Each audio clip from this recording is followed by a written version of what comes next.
ചീറ്റിപ്പോയ ഒരു വ്ളോഗാണെന്നോണം പറയാൻ. കാരണം വിചാരിച്ച പോലെ ഒന്നും നടന്നില്ല. നേരെ വീഡിയോ എടുക്കാൻ പറ്റുമോ എന്ന് ചോദിച്ചു.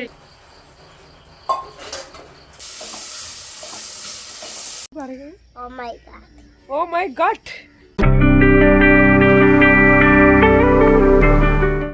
Welcome to our channel. It's me Ganga. രാവിലെ 6:15 കഴിഞ്ഞപ്പോഴാണ് ഞാൻ ഉറക്കണീറ്റത് കേട്ടോ. 4:30 മണിക്ക് ഞാൻ അലാറം വെച്ചതാണ്. 4:30 മണിക്ക് അലാറം വയ്ക്കും, ഓഫ് ചെയ്യും. 5 മണിക്കാക്കും, ഓഫ് ചെയ്യും. 6 മണിക്കാക്കും, ഓഫ് ചെയ്യും. അങ്ങനെ എണീറ്റപ്പോൾ ഒത്തിരി താമസിച്ച് പോയി. പിന്നെ ഹറിബറി ആയിരുന്നു, എന്തൊക്കെയോ പിന്നെ വെപ്രാളത്തിൽ ചെയ്യേക്കുമായിരുന്നു.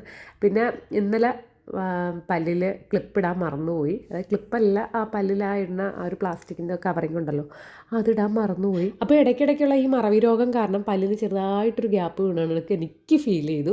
മറ്റുള്ളവരോട് ചോദിച്ചപ്പോൾ പറഞ്ഞു ഇല്ലടി കുഴപ്പമൊന്നുമില്ല എന്ന് പറഞ്ഞു. പക്ഷേ എനിക്ക് പല്ലിൽ ഗ്യാപ്പ് വീണാണെന്നൊക്കെ ഒത്തിരി തോന്നുന്നുണ്ട് കേട്ടോ.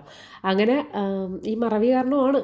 അങ്ങനെ ഞാൻ ഇപ്പോൾ കണ്ടിന്യൂസ് ആയിട്ട് മറക്കാതിരിക്കാൻ വേണ്ടിയിട്ട് അലാറമൊക്കെ സെറ്റ് ചെയ്ത് ഞാൻ പല്ലിൽ ക്ലിപ്പിടാനൊക്കെ ശ്രമിക്കാറുണ്ട്. പക്ഷേ ഇന്നലെ വീണ്ടും പണി കിട്ടി, മറന്നുപോയി. അങ്ങനെ എന്നെ ഇപ്പം നല്ല ഒരു മഞ്ഞളിപ്പ് തോന്നുന്നുണ്ടോ? മഞ്ഞളിപ്പ് തോന്നുന്നു കേട്ടോ. മഞ്ഞൾ മാത്രമല്ല, തളിര് പേരയിലയും കൂടെ അരച്ചിട്ടു തലേദിവസം രാത്രി. എന്താണെന്ന് വെച്ച് കഴിഞ്ഞാൽ എനിക്ക് ഹെൽമെറ്റ് യൂസ് ചെയ്ത് ഹെൽമെറ്റ് ഇറുകുന്ന സ്ഥലങ്ങളിൽ അത്രയും നല്ല രീതിയിൽ പിമ്പിൾസ് ഫോം ചെയ്ത് വന്നു തുടങ്ങി. അപ്പോൾ അത് വന്നു തുടങ്ങിയിട്ട് ഇപ്പോൾ കുറേ നാളായി.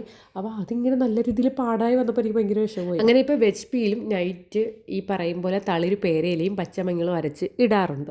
വെജ് പീൽ എന്ന് പറഞ്ഞു കഴിഞ്ഞാൽ നമ്മൾ ഈ പാർലർ ചെയ്യുന്ന സർവീസാണ് കേട്ടോ. അപ്പോൾ പണ്ടും എനിക്ക് പിമ്പിൾസ് ചില സമയത്ത്, അതായത് ചില സമയത്തെന്നല്ല, ഒരു സമയത്ത് നല്ല രീതിയിലേക്ക് വന്നിട്ടുണ്ടായിരുന്നു. അപ്പോൾ ഞാൻ സ്കിൻ ഡോക്ടറിനെയൊക്കെ കാണിച്ചു, വലിയ രീതിയിൽ കുറവൊന്നുമില്ല. അവസാനം സ്വന്തമായിട്ട് ട്രീറ്റ്മെൻറ്റ് ചെയ്തതാണ് വെജ് പീലും ഈ പറയും പോലെ മഞ്ഞളരച്ച് തളിര് പേരയിലയും മഞ്ഞളും അരച്ചിട്ടിരുന്നത്. അതിലാണ് എനിക്ക് കുറഞ്ഞത്. അപ്പോൾ എനിക്ക് എപ്പോൾ പിമ്പിൾസ് വന്നാലും അത് ചെയ്യുമ്പോൾ എനിക്ക് നല്ല റിസൾട്ടായിരിക്കും. അപ്പം അത് ഈ പറയുമ്പോൾ എൻ്റെ മറവി രോഗം കാരണം ഇടയ്ക്കിടയ്ക്കൊക്കെ സ്കിപ്പായി പോകുമ്പോൾ വീണ്ടും പിമ്പിൾസ് ഫോം ചെയ്യും. അങ്ങനെ ഇപ്പോൾ ഇടയ്ക്കിടയ്ക്കൊന്ന് സ്കിപ്പായി. പക്ഷേ ഞാൻ ഇപ്പോൾ വീണ്ടും ശ്രമിക്കുന്നുണ്ട്. അത് അരച്ച് ഫ്രിഡ്ജിലൊക്കെ വെച്ച് കഴിഞ്ഞാൽ നമുക്ക് പിറ്റേ ദിവസം വലിയ കഷ്ടപ്പാടൊന്നുമില്ല. ഒരു 2-3 ദിവസത്തേക്കുള്ളത് അരച്ച് വെച്ചിരുന്ന. പക്ഷേ ഇന്നലെ എടുത്തപ്പം ഇത്തിരി മഞ്ഞൾ കൂടിപ്പോയി. അതാണ് മൊത്തത്തിൽ ഒരു മഞ്ഞളിപ്പായിട്ട് തോന്നിയത്. അപ്പോൾ ഫേസ് വാഷൊക്കെ വെച്ച് നമ്മൾ കഴുകി നോക്കി. പക്ഷേ ഒരു രക്ഷയില്ല, പോകുന്നുണ്ടായിരുന്നില്ല. പിന്നെ പതുക്കെ പോകുമായിരിക്കും എന്ന് വിശ്വസിച്ച് പിന്നെ മുഖമൊക്കെ കഴുകി പല്ലൊക്കെ തേച്ചു. ഇനി നേരെ അടുക്കളയിലോട്ട് പോകണം. രാവിലെ ഈ 4:30 മണിക്ക് അലാറം വെച്ച് എന്തിനാണെന്ന് അറിയണ്ടേ? രാവിലെ 4:30 മണിക്ക് എണീറ്റ് എനിക്കൊരു സെക്ഷൻ ക്ലീനിങ് ഉണ്ടായിരുന്നു. അപ്പോൾ ഒരാഴ്ച കൊണ്ട് ഞാൻ വിചാരിക്കണം അവിടെ ക്ലീൻ ചെയ്യണം, നല്ല വൃത്തിയാക്കി ഇടണം. അപ്പോൾ ഇന്നാളൊരു ദിവസം അടുക്കള ഞാൻ നല്ല രീതിയിൽ ക്ലീനാക്കി എല്ലാം ഫുള്ളൊന്ന് സെറ്റാക്കി ഇട്ടിട്ടുണ്ടായിരുന്നു. അപ്പോൾ എനിക്ക് നല്ലൊരു എനർജറ്റിക്കൊക്കെ ആയി. ആ വീക്ക് എന്നെ കുറച്ചൊരു എനർജറ്റിക്കൊക്കെ ആയി. പോസിറ്റീവ് തോട്ടൊക്കെ വന്നു തുടങ്ങി. അപ്പോൾ ഞാൻ വിചാരിച്ചു സ്റ്റോർ റൂമാണ് അടുത്ത നെഗറ്റീവ് അടിക്കുന്ന സ്ഥലം. അപ്പോൾ ഞാൻ വിചാരിച്ചു സ്റ്റോർ റൂം എനിക്ക് ക്ലീൻ ചെയ്യാം. കാരണം കുറേ ദിവസമായി വൃത്തിയാക്കിയിട്ട്. അങ്ങനെ ഞാൻ അലാറം വെച്ച് കിടന്നതാണ്. അപ്പോൾ ഒരു വ്ളോഗായിട്ടും കൂടെ എടുക്കാം എന്നൊക്കെ വിചാരിച്ച് അലാറം വെച്ച് കിടന്നതാണ്. പക്ഷേ തലേ ദിവസം രാത്രി ഞാൻ ഉറങ്ങാൻ 1 മണിയായി. 1 മണി ആയതിന് കാരണം 10 മണിക്ക് ഞാനും മോനോട്ടനും കിടന്നു. പക്ഷേ ഉറങ്ങിയത് 1 മണിക്കാണ്. അതിൻ്റെ കാര്യം എന്താണെന്നറിയാമോ? ഏതോ ഒരു ഞരമ്പ് രോഗി, എല്ലാ ആളുകളെയും ഞാൻ പറയുന്നതല്ല, പക്ഷേ കുറച്ച് പേര് ഫേസ്ബുക്കിൽ ഭയങ്കര ഡിസ്റ്റർബാണ്. മാക്സിമം ഞാൻ മെസ്സേജുകൾ ഇഗ്നോർ ചെയ്യാറുണ്ട്. ചില മെസ്സേജുകൾ എനിക്ക് നല്ല ദേഷ്യം വരും. അപ്പോൾ അതിന് ഞാൻ റിപ്ലൈ കൊടുത്തിട്ട് അതിൻ്റെ സ്ക്രീൻഷോട്ട് എടുത്ത് ഇൻസ്റ്റാഗ്രാമിലും ഈ പറയുമ്പോൾ വാട്സാപ്പിലും എല്ലാത്തിലും ഞാൻ ഇട്ട് നാറ്റിക്കും. കാരണം എനിക്കിങ്ങനെ ഒരു സംസാരത്തിന് താല്പര്യമില്ല. അത് മിക്കപ്പോഴും ഞാൻ ഇഗ്നോർ ചെയ്തിട്ട് എനിക്ക് ഭയങ്കര ഡിസ്റ്റർബായിട്ട് വരുമ്പോഴത്തേക്കും പിന്നെ എന്തിനാണ് എന്നെ ഇങ്ങനെ ശല്യം ചെയ്തുകൊണ്ടിരിക്കുന്നത്? അപ്പോൾ അവർ വീണ്ടും അയക്കാതിരിക്കാൻ വേണ്ടിയിട്ട് ഞാൻ അങ്ങനെ ചെയ്യുന്നതാണ്. അങ്ങനെ കുറച്ച് മെനക്കെട്ട പരിപാടികളൊക്കെ ഉണ്ടായിരുന്നു. അതാണ് എണീക്കാൻ ലേറ്റായി പോയത്, ഉറങ്ങാൻ താമസിച്ചു പോയത്. ഇത് മോനോട്ടന് വേണ്ടിയിട്ട് ബിരിയാണി അരി തലേദിവസം വാങ്ങിച്ചിട്ടുണ്ടായിരുന്നു. അതാണ് ഇത്. ഇന്നലെ വാങ്ങിച്ച മീനും നെത്തോലിയും കൂടിയാണ്. ബിരിയാണി അരി വാങ്ങിച്ചത് എന്തെന്ന് വെച്ച് കഴിഞ്ഞാൽ മോനോട്ടൻ ചോറ് കഴിക്കാൻ ഭയങ്കര പാടാണെന്ന് ടീച്ചർ വിളിച്ച് പറഞ്ഞു. അപ്പോൾ അവന് ഈ ഡെയിലി നമ്മൾ കഴിക്കുന്ന സാധാ ചോറ് കഴിച്ചിട്ടാണോ എന്ന് അറിഞ്ഞൂടാത്തതുകൊണ്ട് ഞാൻ കുറച്ച് ബിരിയാണി അരിയും കൂടെ വാങ്ങിച്ച്. അവന് ബിരിയാണി ഭയങ്കര ഇഷ്ടമാണ്. ഇത് കല്ലുൻ്റെ ചെവിയുടെ അവിടെ മുറിവുണ്ടായിരുന്നു. അതിപ്പോൾ ഉണങ്ങി. അമ്മ ഡെറ്റോളും ഈ പറയുമ്പോൾ പല കാര്യങ്ങളൊക്കെ ഇട്ട് നല്ല രീതിയിൽ ഉണക്കി. അപ്പോൾ അതിൻ്റെ വീഡിയോ ഒക്കെ എടുത്തതാണ് കേട്ടോ. അങ്ങനെ മോനോട്ടന് ഇന്ന് ഫിഷ് ബിരിയാണി കണക്ക് കൊടുത്തയക്കാം എന്ന് വിചാരിച്ച് അങ്ങനെയാണ് അരി വാങ്ങിച്ചതും ബിരിയാണി റെഡിയാക്കാമെന്ന് കരുതിയത്. ചെറുതായിട്ട്, അതായത് മോനോട്ടന് വേണ്ടിയിട്ട് മാത്രം. ബാക്കിയുള്ളവർക്കെല്ലാം ചോറുണ്ടായിരുന്നു, തലേദിവസത്തെ കറി ഉണ്ടായിരുന്നു, മീനുണ്ടായിരുന്നു. അപ്പം നമുക്കാർക്കും വേണ്ട, മോനോട്ടന് വേണ്ടിയിട്ട് മാത്രം. അപ്പോൾ അമ്മയാണ് അത് പ്രിപ്പറേഷനൊക്കെ ചെയ്യുന്നത്. ഞാൻ ഈ നോക്കി നിൽപ്പ് മാത്രമേ ഉള്ളൂ കേട്ടോ. ബിരിയാണിയിലൊന്നും ഞാൻ അങ്ങനെ കൈകടത്താൻ പോകാറില്ല. മിക്കപ്പോഴും ചിലപ്പം വെള്ളം കൂടും, അല്ലെങ്കിൽ ചോറ് വെന്തും. എന്തിനാണ് ആവശ്യമില്ലാത്ത പരിപാടിക്ക് പോകുന്നത്? ബിരിയാണി വെക്കാൻ പോകുമ്പോഴത്തേക്ക് അവസാനം കഞ്ഞിയാവും. അതുകൊണ്ട് ഞാൻ ഈ നോക്കി നിൽക്കുന്ന പരിപാടി മാത്രമേ ഉള്ളൂ.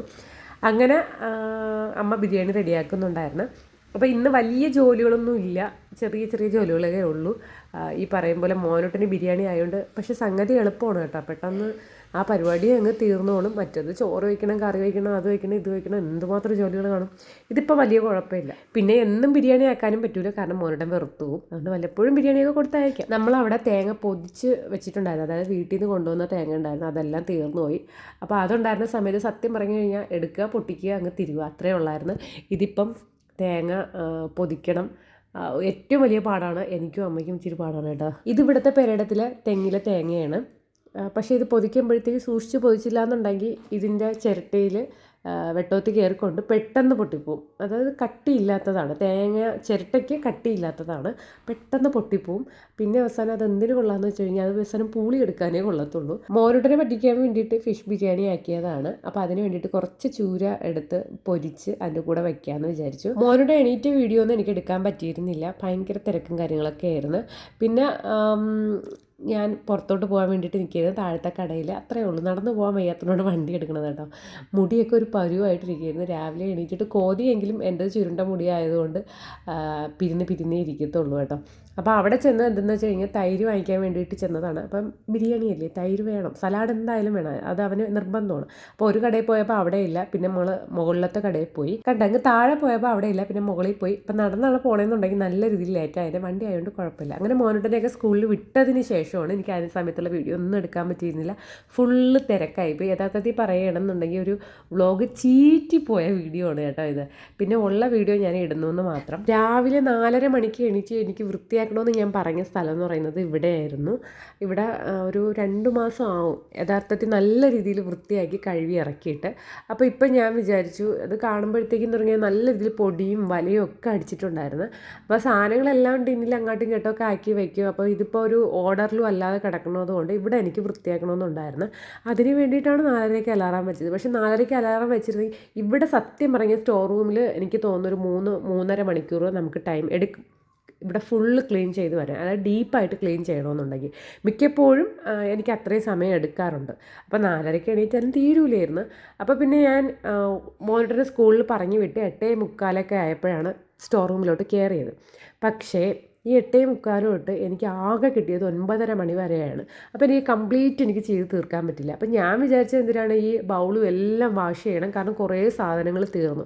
ഇന്നിപ്പോൾ പലവ്യഞ്ജനങ്ങൾ വാങ്ങിക്കണമെന്ന് വിചാരിക്കുന്നു. അപ്പോൾ ഒരുപാട് സാധനങ്ങൾ തീർന്നത് കൊണ്ട് ഈ ഡപ്പകളൊക്കെ എടുത്ത് കഴുകി വൃത്തിയാക്കി വെച്ച് കഴിഞ്ഞാൽ പലവ്യഞ്ജനം മേടിച്ചുകൊണ്ട് വന്നാൽ പിന്നെ ഇട്ട് വെക്കാമല്ലോ എന്നൊക്കെ വിചാരിച്ചൊക്കെ ഇരുന്നതാണ്. പക്ഷെ ചീറ്റിപ്പോയി എന്ന് വേണം പറയാൻ.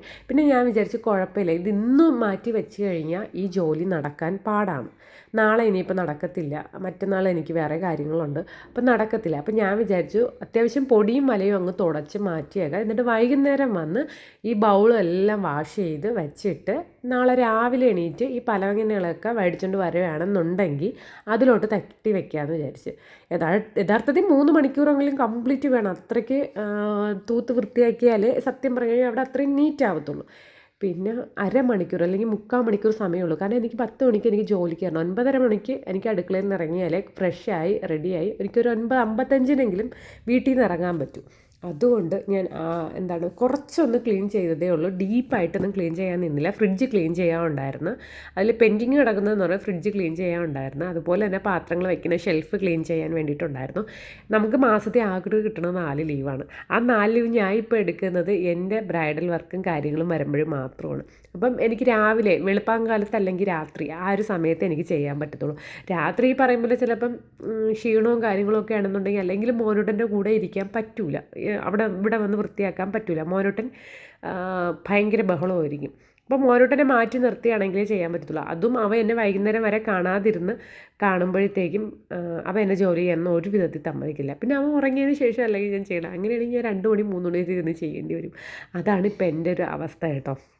അപ്പോൾ എന്തായാലും ഞാൻ പിന്നെ ആലോചിച്ചു, ഇന്നിപ്പോൾ ലീവ് പറഞ്ഞാലോ, വേണ്ട, ഇന്നത്തോടെ എന്നെ ജോലിയിൽ നിന്ന് വിരിച്ചു വിടുമെന്ന് വിചാരിച്ചാണ് ഞാൻ പിന്നെ ലീവൊന്നും പറയാതിരുന്നത്. കാരണം എനിക്ക് വേറൊരു ദിവസം ലീവ് എടുക്കാറുണ്ട്. അങ്ങനെ അഡ്ജസ്റ്റ് ചെയ്താണ് ലീവും കാര്യങ്ങളൊക്കെ എടുക്കുന്നത്. അതുകൊണ്ട് സത്യം പറഞ്ഞു കഴിഞ്ഞാൽ നമുക്ക് ചില സമയത്ത് നല്ല കിളികൾ പാറും കേട്ടോ. നമ്മളെ കാര്യങ്ങൾ കറക്റ്റ് സമയത്ത് നടന്ന് പോണതുമില്ല, ആകെ കൂടെ പ്രാന്ത് പിടിക്കും. വെപ്രാളപ്പെട്ട് ഓരോന്നും ചെയ്യുമ്പോൾ അതൊട്ട് ശരിയാവുന്നുണ്ടോ അതുമില്ല. അങ്ങനെ 100,000 കാര്യങ്ങളാണ്. അതായത് ഈ പാത്രങ്ങൾ ഫുള്ള് കുറേ പാത്രങ്ങളുണ്ട്. അപ്പോൾ ഈ പാത്രങ്ങൾ ഫുള്ള് കഴുകി ഉണക്കി വയ്ക്കണമെന്ന് വിചാരിച്ചു. എന്തായാലും ഓണത്തിന് മുമ്പ് ഞാൻ ഇത് ചെയ്തിരിക്കും. കാരണം ഓണം ആകുമ്പോഴത്തേക്കും വൃത്തിയാക്കലും കാര്യങ്ങളും ഭയങ്കര ഇതായിരിക്കും. അപ്പോൾ ഓരോ സെക്ഷനും ഓരോന്നായിട്ട് വൃത്തിയാക്കി എടുക്കാമെന്നാണ് വിചാരിച്ച് വെച്ചിരിക്കുന്നത്. അപ്പോൾ ഇപ്പോഴേ തുടങ്ങുന്നതല്ല, കാരണം ഇപ്പോഴേ തുടങ്ങിയാലും ഓണം ആകുമ്പോഴത്തേക്കും വൃത്തിയില്ലാതെ ആവും. അതുകൊണ്ട് ഓരോ സെക്ഷനും ഓരോന്നായിട്ട് കുറേശ്ശെ 2 നില വീടാണ്. ഒന്നാമത്തെ കാര്യം ഇത് ഫുള്ള് വൃത്തിയാക്കണം. എൻ്റെ അട്ടപ്പളം ഓരോ ദിവസവും ഓരോ സ്ഥലമായിട്ടൊക്കെ വൃത്തിയാക്കാം. അങ്ങനെ ഞാൻ പാർലറിലെത്തി. ഇന്ന് ചീറ്റിപ്പോയ ഒരു വ്ളോഗാണെന്നോണം പറയാൻ, കാരണം വിചാരിച്ച പോലെ ഒന്നും നടന്നില്ല. നേരെ വീഡിയോ എടുക്കാൻ പറ്റുമോ എന്ന് ചോദിച്ചു കഴിഞ്ഞാൽ അതുമില്ല. അപ്പം നമുക്ക് ഹെഡിങ് ചീറ്റിപ്പോയ വീഡിയോ എന്നെങ്ങനെ ഇടാം, തമ്മിൽ അങ്ങനെ കൊടുക്കേണ്ടി വരും. അത്രയ്ക്ക് വെപ്രാളത്തിലാണ് രാവിലെ ഓരോന്നും ചെയ്ത് കൂട്ടിയത്.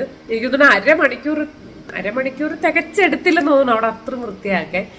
കുറച്ച് ക്ലീനിങ് നടന്നിരുന്നോളൂ, ഫുള്ള് ക്ലീൻ ചെയ്തതുമില്ല. അതിൻ്റെ ഫ്രിഡ്ജിൻ്റെ സെക്ഷനൊക്കെ ഉണ്ട്. അപ്പം അത് വേറൊരു ദിവസം ക്ലീൻ ചെയ്യാമെന്ന് വിചാരിച്ചു. അപ്പം ഇന്നത്തെ വീഡിയോ ഇങ്ങനത്തേതാണ് കേട്ടോ. അപ്പം ഇന്നത്തെ വ്ളോഗ് ഇങ്ങനത്തെയാണ്. ഞാൻ 2 ദിവസം കൂടുമ്പോഴാണ് വ്ളോഗ് ഇടാറ്. അപ്പം എനിക്ക് 2 ദിവസം കൂടുമ്പോൾ വ്ളോഗ് ഇട്ടില്ലെങ്കിൽ എന്തോ പോലെയാണ് കേട്ടോ. അപ്പം ഞാൻ ഇന്ന് എടുക്കാൻ വെച്ചിരുന്ന വീഡിയോ ഇതായിരുന്നു, ഈ ഒരു സെക്ഷനായിരുന്നു. അപ്പോൾ കുറച്ച് വീഡിയോസേ എനിക്ക് എടുക്കാൻ പറ്റുള്ളൂ, എനിക്ക് നന്നായിട്ട് അറിയാം. അപ്പം നാളെ ഞാൻ ആ കുറവുകളൊക്കെ മാറ്റിയിട്ട് നല്ലൊരു വീഡിയോ ആയിട്ട് വരുന്നതായിരിക്കും. അപ്പം ഇന്നത്തേക്ക് ഇത്രയേ ഉള്ളൂ. Tata bye bye, see U.